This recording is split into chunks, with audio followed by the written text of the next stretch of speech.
Okay, so we're going to have a look at Insightly, which is our CRM.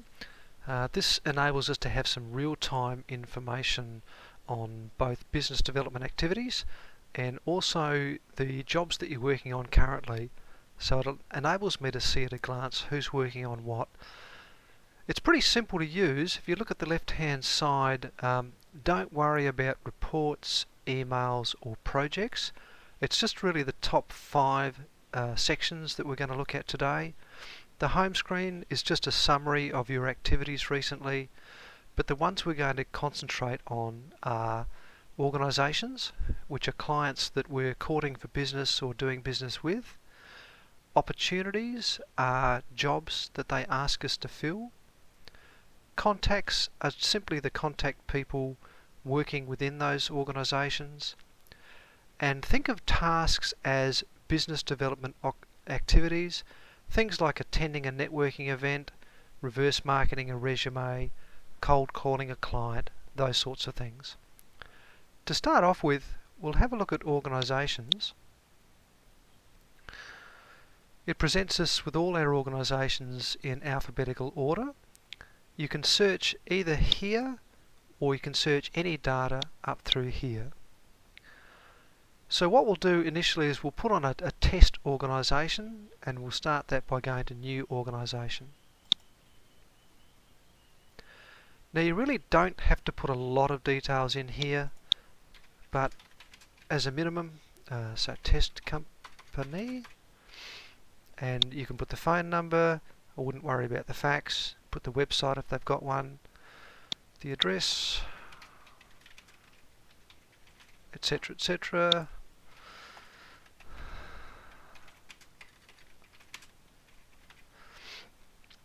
So we're not doing any invoicing or mailing out from here. It's really only for our own information here. Additional information might be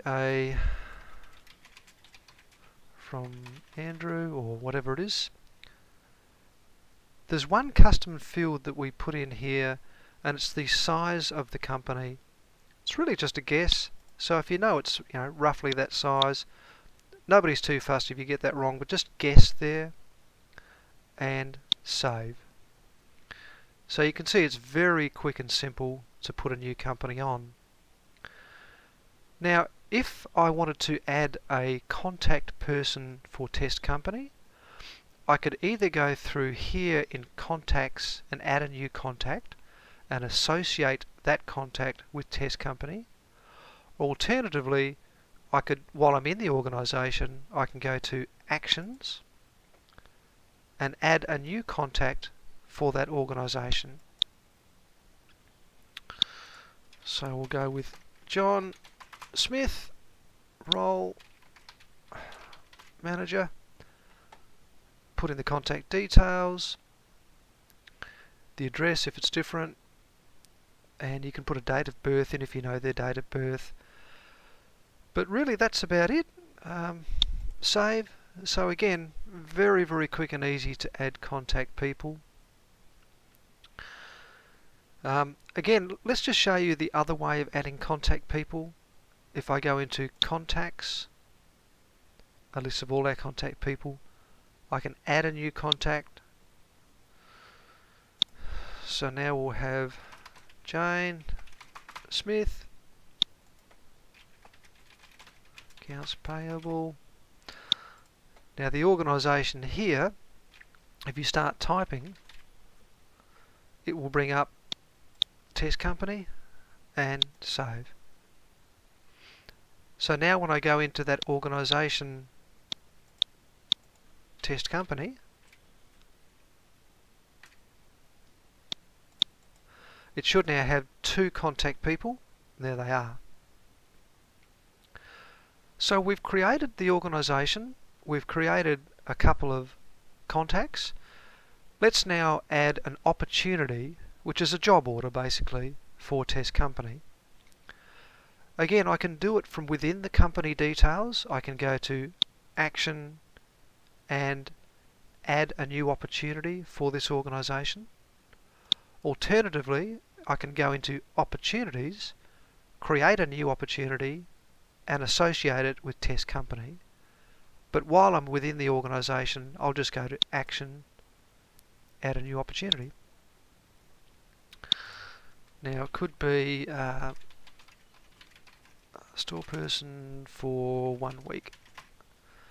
The description is really only for you to keep track of where you're at and what they need. ASAP, needs forklift, whatever you want to put in there. The category is which division is filling the vacancy. So in our case it's temp skill. The probability of winning is really just a guess. If you knew that you were competing with another agency, you might put it at 50%. If you knew it was just you filling it and you're pretty sure you're going to win it, you might put 100%. But it's just a guess. The forecast close date is when you need to fill it by. Hang on a second.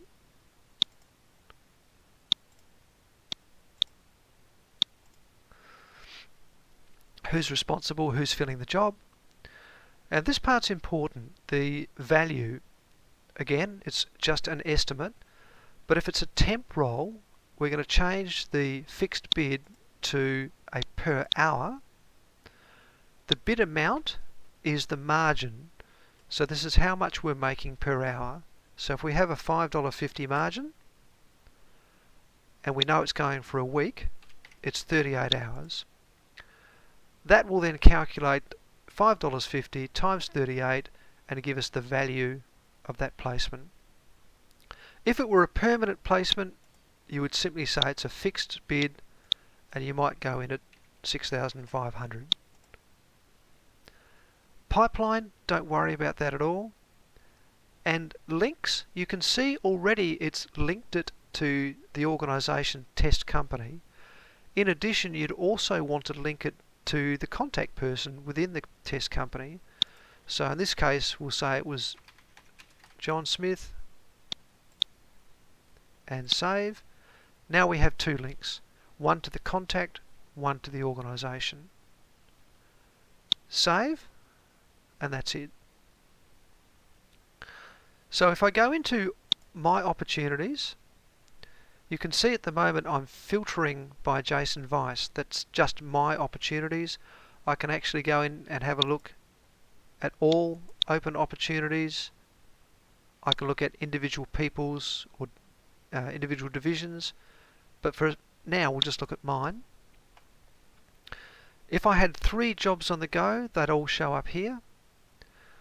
Now once you have filled the vacancy, so for example this one here, I would go in and change the category state. So for example, click on the store person, bring me into the opportunity. The current state is open. I'll change that. The new state, it's either been won or lost, suspended or abandoned. So if it's won, save, done. It will now appear as a won opportunity and we'll know that we've won $6,500 for that permanent placement. However, if we didn't win it, if we lost it, we need to give a reason why. And it could be that you lost it to a competitor, they filled it internally, our price was too high, I was just too busy, or I just couldn't find the staff. What this will enable us to do as we fill or not fill a whole bunch of opportunities is to keep some very good metrics on reasons why we're not filling vacancies and enable us to address those issues. So that's most of it. The other part of it is tasks. And if we look in tasks, these are just filtered by my tasks. You can see that I can put in things that I need to do for later tasks. So I know I've got to follow up Mark Buckerfield at the Port Adelaide Council regarding their new recreation centre. That's due on Monday, July the 17th. Once I'd done that, I would come across here and tick it so that it's green. But I'll untick it because I haven't done that yet. You can see tomorrow I need to call up a company called Linear and introduce myself to a lady called Sally. So once I've done that, I would tick it, it would go green, and it would show as a completed task. Now, I know that I need to speak to Bortec, to Chris. I haven't done that yet, and it's overdue, so this is a high priority. So you can see that the system enables us to set up tasks for the future, and what we can do is give it a date, and even a recurring date. So let's have a go at that. If I create a new task, and I just want to give a once a month call to my client, call John from Test Company, I'm assigning it to me, and I select the category that's suitable. You can see the categories here. It's either a candidate interview, but in this case it's a cold call to a prospective client, or if they've been using us, it's a cold call asking for business to an existing client. So let's just say they had used us in the past and we just want to keep in touch once a month. I'd probably choose that one there. The due date is, let's say it's the end of the month, 30th of June, and we can say add a repeat let's say every 2 months. Now, we need to relate it to either an opportunity we need to link it to a company or a person or both. So in that case, I would link it to Test Company.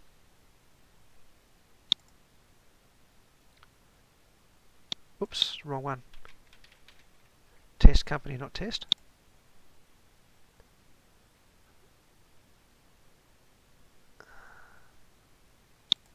Sorry, just ignore that for a sec. Okay, and I would also link it to John Smith from Test Company.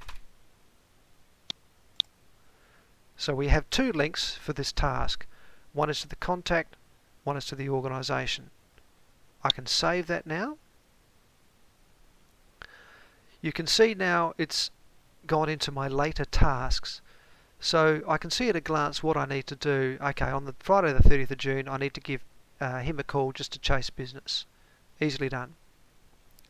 If I had done a candidate interview, they also go in there as well as a task. If I'd reversed marketed a resume, attended a networking event, sent an email, and I'm not talking about every email you send to a client, it's only the ones where we're chasing business. If I go back into the organisation Test Company,